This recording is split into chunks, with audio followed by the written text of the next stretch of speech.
तो दोस्तों स्वागत है आप सबका मेरे YouTube channel Sachin education hub पर। दोस्तों आज हम बात करने वाले हैं, मैं एक रैंडमली क्वेश्चन आज आपको समझाने वाला हूँ। कोई स्पेसिफिक टॉपिक मतलब कोई किसी चैप्टर का नहीं है। सिंपली किसी चैप्टर में आप पढ़ोगे ये चीज़ें कि मॉनेटरी पॉलिसी और फिस्कल पॉलिसी क्या है, तो मैं आज इनका डिफरेंस आपको समझाने वाला हूँ। दोस्तों एक रैंडमली मैंने आज क्वेश्चन उठा के आपको समझाना है कि मॉनेटरी और फिस्कल पॉलिसी में असल में डिफरेंस है क्या, क्योंकि ये इंपॉर्टेंट क्वेश्चंस है और मैं इंपॉर्टेंट क्वेश्चंस अपने वीडियो में ही कवर करता हूँ। ठीक है, तो देखिए यहाँ पे अब बात करने वाले हैं। अब हम मॉनेटरी पॉलिसी किसे कहेंगे वो आपको साथ में डेफिनेशन भी है, और फिस्कल पॉलिसी किसे कहेंगे वो भी आपको पता चल जाएगा। और दोनों के बीच में असल में क्या डिफरेंस है अगर तो पता है दैट्स वेरी गुड, और कोई अगर पॉइंट आपको नया लगता है तो प्लीज़ नोट करके उसे लिखाइएगा। बहुत इंपॉर्टेंट होता है एग्जाम्स में कुछ नए पॉइंट्स को लिखना। करते हैं स्टार्ट दोस्तों, लेकिन उससे पहले कोई भी नोट्स किसी भी कॉमर्स सब्जेक्ट से रिगार्डिंग चाहिए आप मेरे टेलीग्राम चैनल को ज्वाइन कर सकते हैं। चैनल का लिंक आपको मेरी वीडियो डिस्क्रिप्शन में दे दिया गया है। देखिए मॉनेटरी पॉलिसी क्या है।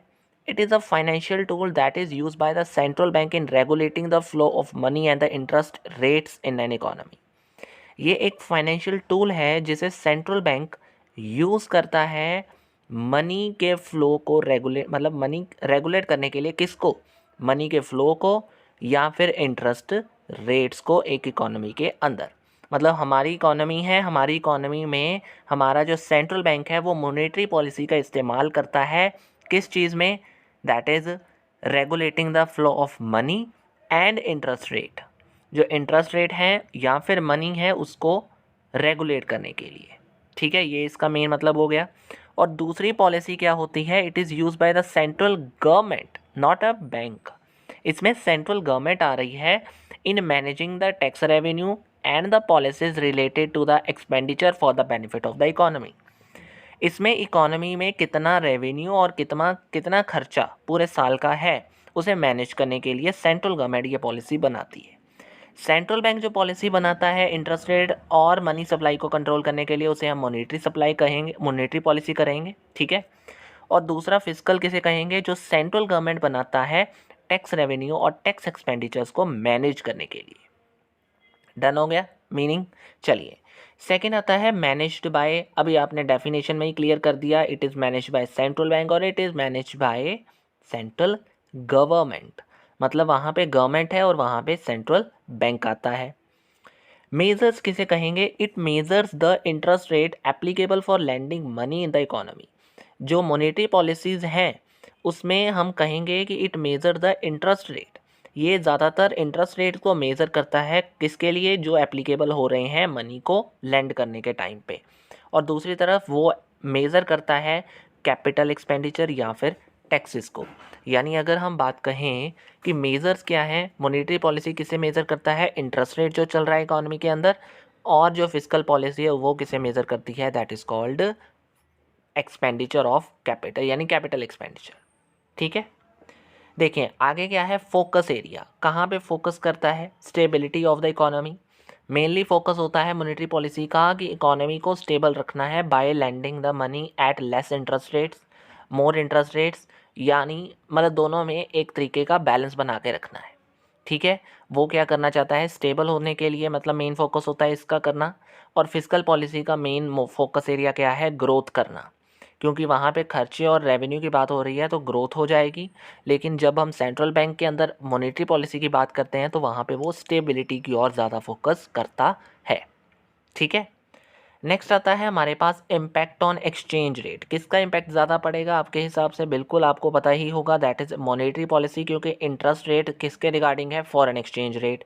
तो ऑटोमेटिकली जो इंटरेस्ट रेट है उसका ही जो इफ़ेक्ट है वो ज़्यादा पड़ेगा एक इकोनॉमी के अंदर, एक एक्सचेंज रेट के अंदर। यानी interest rates impact on highly impact on exchange rate, लेकिन जो फिस्कल पॉलिसी है उसमें कोई इम्पैक्ट नहीं पड़ेगा एक्सचेंज रेट का। ठीक है, तो ये ध्यान रखना है इस चीज़ों को। फिर आता है हमारे पास टारगेट। टारगेट क्या है? That is monetary policy targets the inflation in the economy and fiscal policy does not have specific target. देखो जो फिस्कल पॉलिसी है उसका कोई टारगेट है ही नहीं, क्योंकि वो गवर्नमेंट चलाती है, वो इसी पर्पज़ के लिए चलाती है कि रेवेन्यू और एक्सपेंडिचर मैनेज हो जाए अच्छे से।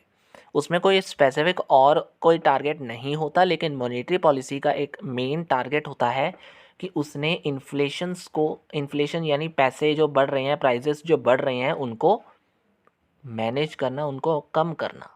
ठीक है। और लास्ट हमारे पास आता है impact. It impact on the borrowing in the economy. जो मॉनेटरी पॉलिसी है वो जितनी भी हम लैंडिंग कर रहे हैं, बोरोइंग कर रहे हैं, उसके ऊपर इम्पैक्ट डालता है, जबकि फिस्कल पॉलिसी का जो इम्पैक्ट है वो बजट डेफिसिट के ऊपर पड़ता है। यानी जब कभी भी आपको लगेगा कि बजट में डेफिसिट हुआ है, यानी एक्सपेंडिचर ज़्यादा हैं और रेवेन्यू कम है, तब उसका इम्पैक्ट यानी फिस्कल पॉलिसी का इम्पैक्ट वहाँ पे पड़ रहा है। लेकिन मॉनेटरी पॉलिसी इम्पैक्ट कहाँ पे है?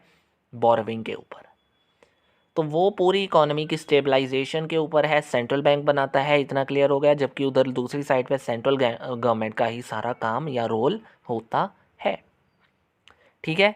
तो दोनों में बहुत क्लैरिटी से आपके सामने पॉइंट्स अच्छे वे में 7-8 बना के आपको डिफरेंस दे दिया है। इसका भी PDF, इसके भी नोट्स आपको मेरे टेलीग्राम चैनल पे दोस्तों मिल जाएंगे।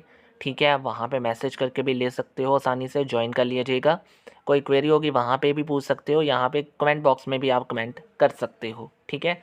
तो दोस्तों आज की इस छोटी सी वीडियो में इतना ही है। होप सो ये स्पेसिफिक क्वेश्चन आपको अच्छे से क्लियर हो गया होगा। कोई भी प्रॉब्लम है नीचे दिए गए कमेंट बॉक्स में कमेंट ज़रूर कर देना। और अगर वीडियो अच्छी लगी है तो लाइक शेयर एंड सब्सक्राइब करना मत भूलिएगा। थैंक यू वेरी मच दोस्तों। Have a nice day.